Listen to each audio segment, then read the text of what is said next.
Welcome to our Devos this week, and I am really glad to be talking to you about the kingdom of God. There's so much spoken about in the New Testament specifically, from Jesus all the way up through the epistles written by the apostles, and then we have the book of Revelation where we find so much said about the kingdom of God. Because there's a lot said about the kingdom of God, it's easy for us to misconstrue or misappropriate the kingdom of God as meaning that the kingdom of God is something that we look forward to, that it's only something that we have to have at the end of our lives. It's nothing that we can interact with now because right now we're stuck here on this earth. And the kingdom is way afar off. The Bible actually says that the kingdom is in our midst. It's among us. Therefore, knowing that we believe in Jesus, we are a part of that kingdom now.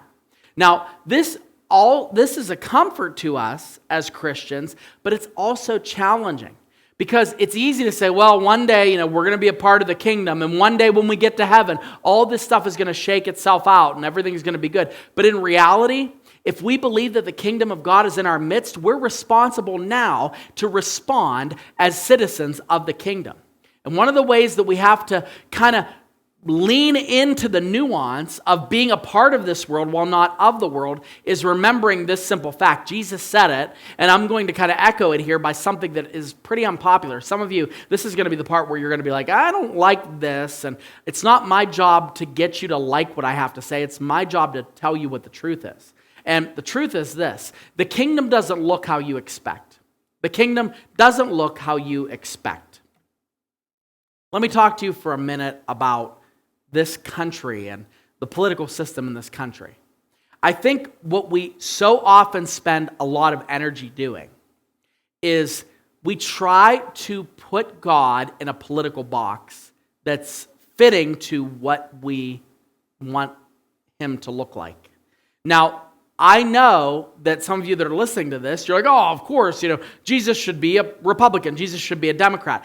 Remember, Jesus doesn't respond to how this world works. This world must respond to Jesus, okay? So what I've come to realize, no matter where you fall, no matter what your upbringing is, no matter whether you grew up in a liberal home or you grew up in a conservative home, this is what you need to realize when you look at the political system of our country. You shouldn't really be comfortable in either. There's going to be things about either side of the camp that's going to make you uncomfortable.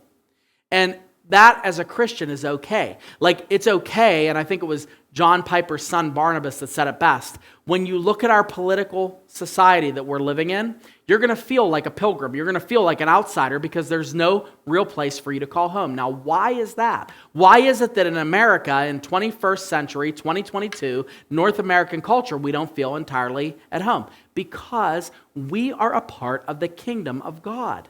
We are a part of the kingdom of God. And back at the time of Jesus, after Jesus resurrected and after he commissioned the disciples and after they began to preach and live in the early church and dwell, the way that they lived was absolutely revolutionary. I mean, in a historical context, it was revolutionary. They didn't look like anything that was happening at the time.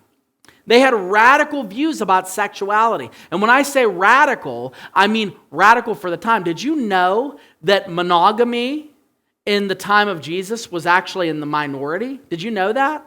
I mean, look at the Old Testament. You see how many people that we looked at as people that would be people of God, they had more than one spouse. Jesus comes onto the scene as a sexual revolutionist, and what he says is, hey, God made man in God's image, woman in God's image, one man, one woman, they come together, and those two shall become one flesh, and nothing should ever separate them. That was revolutionary. We don't even realize it's revolutionary because we think that homosexuality, transgenderism, we think that, polygamism, we think that having, friends with benefits, multiple sexual partners, no commitment to any, but just a commitment to the pleasure that we enjoy by being with somebody sexually, we think that that is revolutionary. Did you know that that's just normal?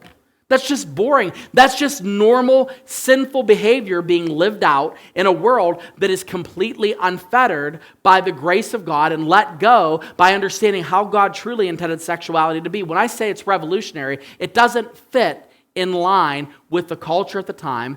And right now, Orthodox biblical Christianity and the way it views sexuality, it doesn't fit. It doesn't fit. So why should the political landscape look any more conforming to the scriptures? It doesn't. It simply doesn't. But with all that, now you might think this is an indictment against liberalism. It's not. It's not an indictment against conservatism. I'm just saying that we must realize that the kingdom of God isn't going to look the way that we expect it to look. But in the meantime, God gives us a simple warning as to how we are to deal with the government and how we are to deal with what's going on in the rules that have been placed over us. Romans chapter 13, verse 1. It says really simply, let every person be subject to the governing authorities, for there is no authority except from God, and those that exist have been instituted by God. A lot of times we're like, well, this person got in office. I can't believe Donald Trump got elected. I can't believe Joe Biden got elected. How could God let this happen? The answer is he did. He did.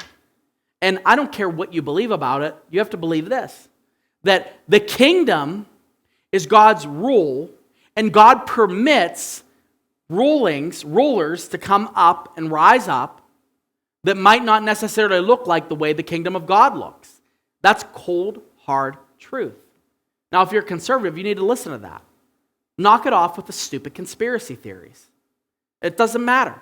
I don't mean to say it doesn't matter. You should be informed, okay? This is going to irritate some of you, and I hope it does. You're spending too much time about trying to figure out what's going on with the affairs and the governments of this earth when you should be spending time on how to conform your life to God's kingdom, on how to conform how you respond, how you react, how you live to God's kingdom.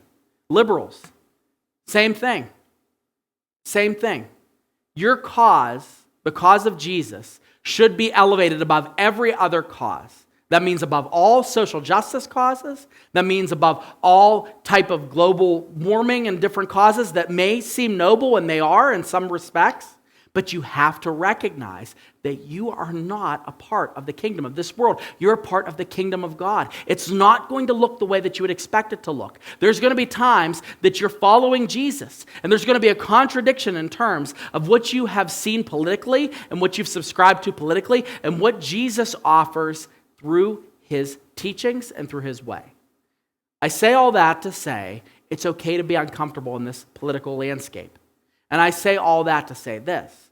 It's more important that you align with Jesus and you stick close by what the kingdom principles teach and how a person of the kingdom of heaven ought to live. And let that govern how you live under this current government.